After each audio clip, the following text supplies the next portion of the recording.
Being here to present in front of all of you expert Toastmasters is definitely 100% underqualified, but I'm going to try my best.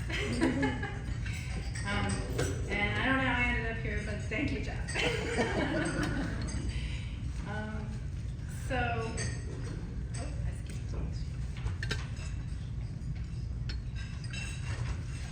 So I'm going to start out by asking everybody a question. Who here has ever made a decision that led to challenging consequences? Does anybody that doesn't raise their hand? Okay. So what was the first reaction? Think for a minute, the first reaction you had when that happened. Did you wish you could just do this? Right.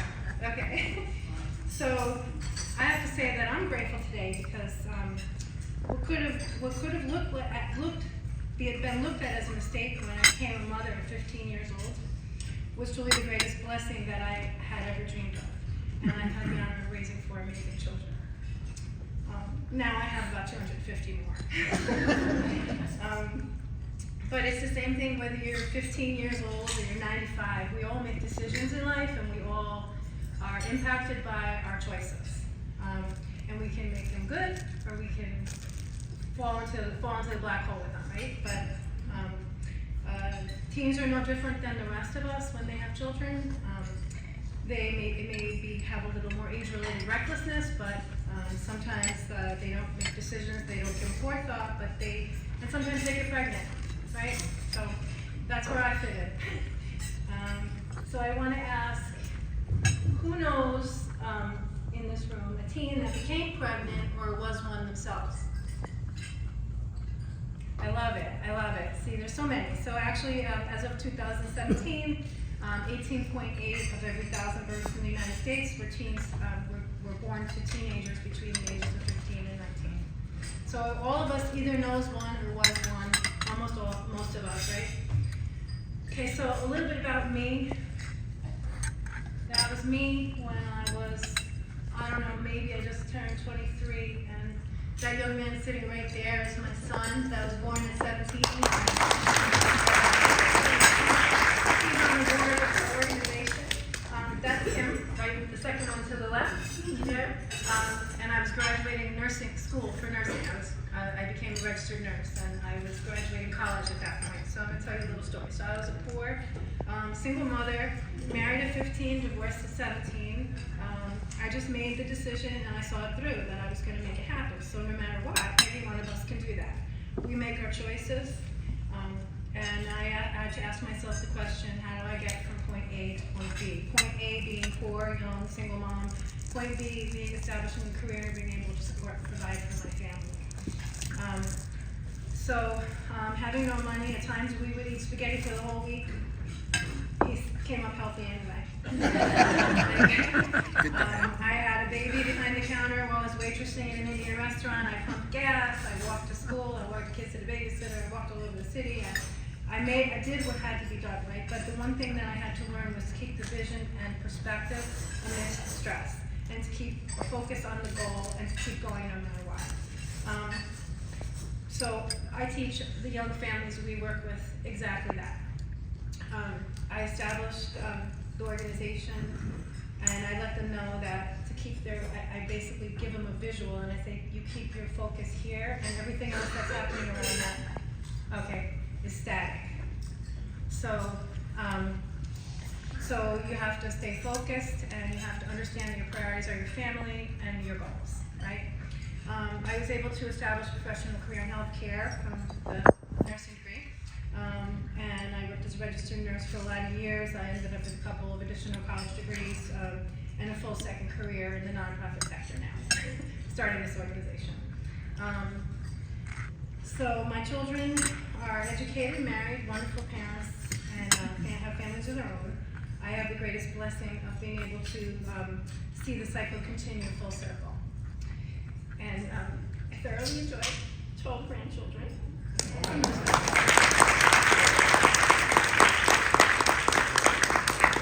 I'm very grateful to be able to, like I said, I wanted to love and care of my children that I raised.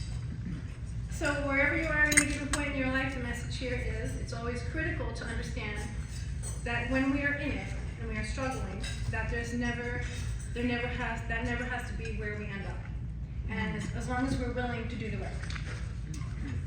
So Young Parents United, and the story behind it. So Young Parents United is the organization that I founded and that I am the director of. About teen pregnancy, so teen mothers and fathers, we work with both.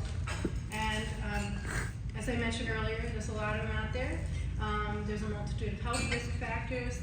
Children and adolescents are more likely to have poor educational, behavioral, and health outcomes than throughout their lives. Only about 50% of teenage mothers by the age of 30 complete high school, and only about 3% ever attend college. Our program is tailored to provide the wraparound supports and programming that specifically address those challenges.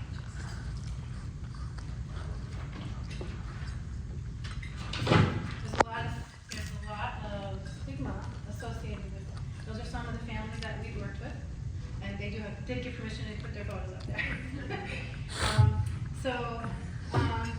A lot of times they're stigmatized. They're viewed as being a drain on society or using the system because of poor decision making. And as we talked about earlier, everybody makes decisions, and we have to make the most of that, right? The children are already here, so we have a no judgment policy, and we don't judge anybody. We support them to have a vision and to create a path for their lives and their future. It serves no purpose to have any opinion about that. Poverty and teen pregnancy. The children of teen parents are more likely to live in poverty, suffer higher rates of abuse and neglect than would occur if their mothers had delayed childbearing. This impacts multiple generations. So by supporting these parents and helping the generational cycles such as poverty, trauma, and abuse, we can support the future of the children, and future generations as well. By working with the families early on, it really helps to make a greater impact because we get them when they're a lot younger.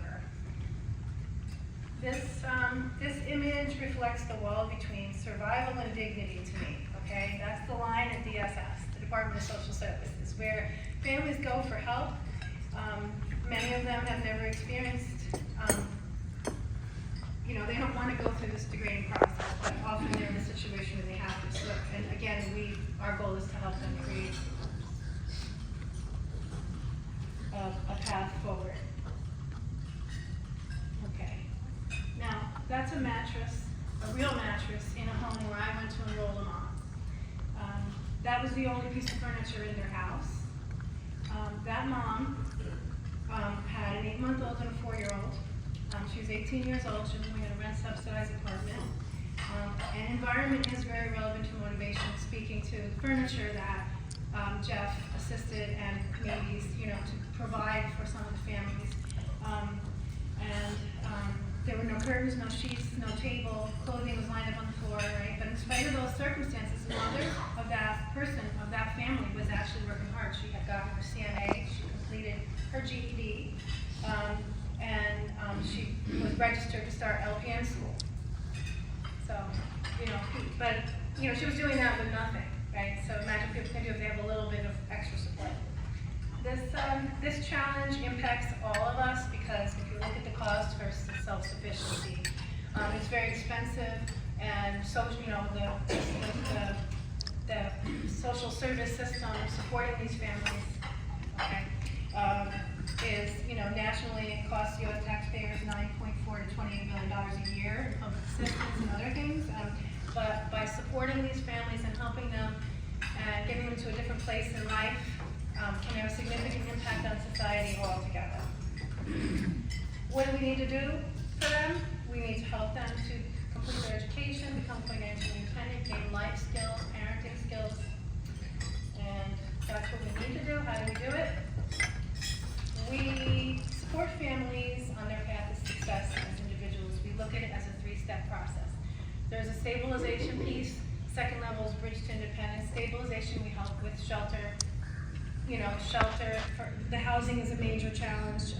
They have a case manager, they get basic needs. We help with baby supplies, clothing, we have a free store, we have a lot of supplies, which Jeff also donated to, for our families. So helping them stabilize and then figuring out a path forward for for independence, which is getting through high school, getting into college. And we have actually the national college completion is between 2 and 3%, and we already have 10% attending college. Woo!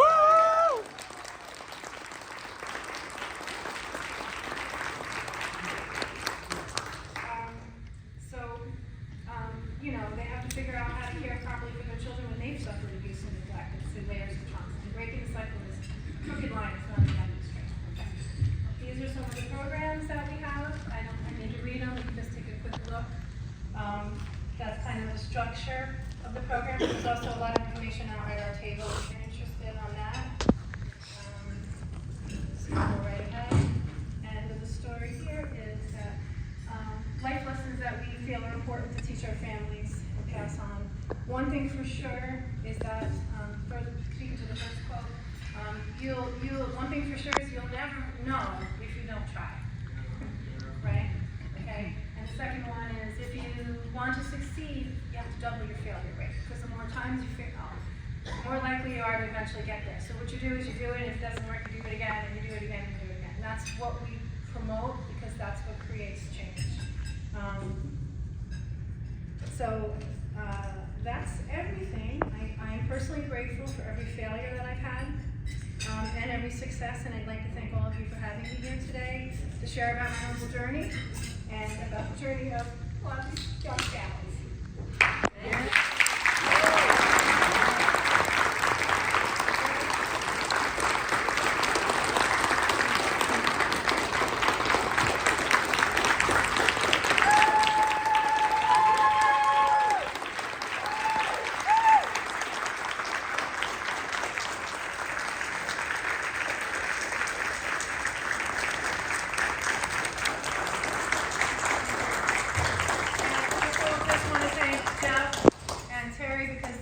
Helped me make sure I didn't have too much writing on this presentation.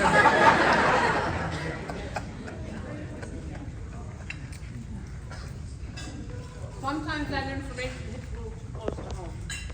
I want to thank you.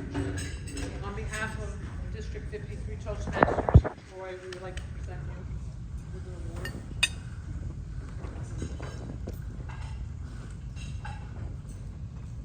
This is great award. Communication and Leadership Award presented by District 53 for outstanding service. I know it by heart, but I still want to look at it.